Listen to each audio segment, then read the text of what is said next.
Yo guys, it's Kyle coming at you from Bane's Film Reviews. I finally saw Sinners, written and directed by Ryan Coogler, starring Michael B. Jordan and Haley Steinfeld, and introducing, as it says during the end credits, Miles Caton, who was wonderful. He is effectively the main character of this film, his character Sammy, and it follows him and his two cousins, Smoke and Stack, both played by Michael B. Jordan, as they attempt to open a club in the Jim Crow South.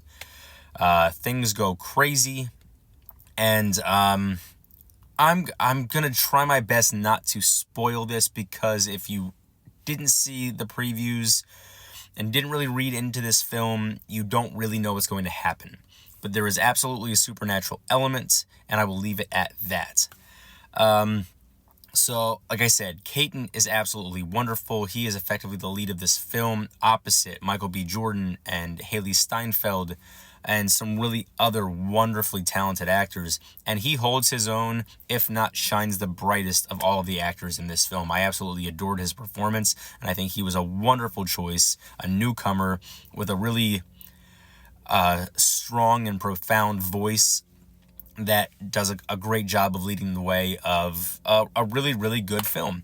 Now, unless you live under a rock, you have heard something about Sinners. You've probably heard how wonderful it is. It's just breaking box office records. It's doing far better than anyone anticipated that it ever would. And Ryan Coogler has created a film out of seemingly thin air with absolutely no prior content surrounding this. So it's incredible what this film has done, but seeing people and hearing people talk about it again and again and again, it potentially leads to some disappointment. And that is just because your expectations are far too high and the film can't live up to those hopes. There was a little bit of that here in Sinners. It took me a little bit to get over the hump and to be able to sort of ground myself and look at the intricacies of this film, because there are some really wonderful things, but I was expecting just to be absolutely floored and for every moment of this film to be spectacular and to just absolutely blow me away. That doesn't happen, but I'm certainly not saying at all that this is a bad film. It is a very, very well-made film. It is very well scripted. It is wonderfully directed. There are some absolutely gorgeous shots, some wonderful fades in and out, some wonderful transitions from scene to scene, past, present, future.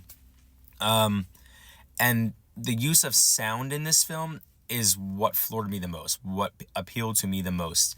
The use of sound to either juxtapose or heighten intense moments is just wonderful, and kudos to this team for being able to pull this off in a way that I found to be very unique. It's not something that I had seen before, using electronic sounds to mirror the intensity of certain characters, not to drown them out, but to heighten them and make them even better. I think that there's certain moments that are just absolutely wonderfully done, again, aesthetically, but then the music, the score, and the sound design, my goodness, it's very, very good. There are some really slow moments in the beginning.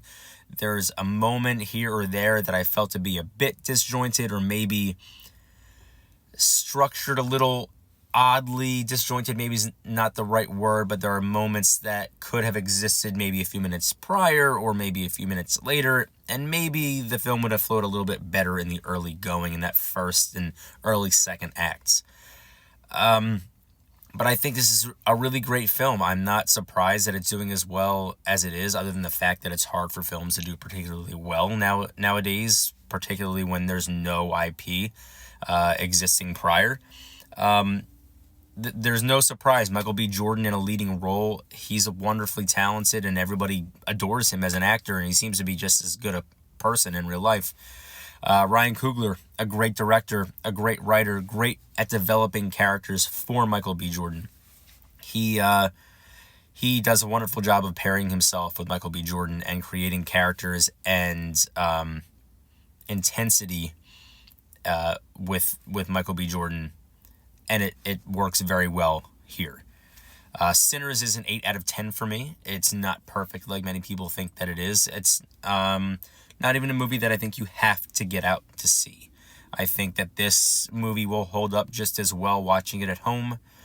I don't think that you necessarily, even though I said so many good things about the sound design, I don't think you need to like listen to this film with surround sound.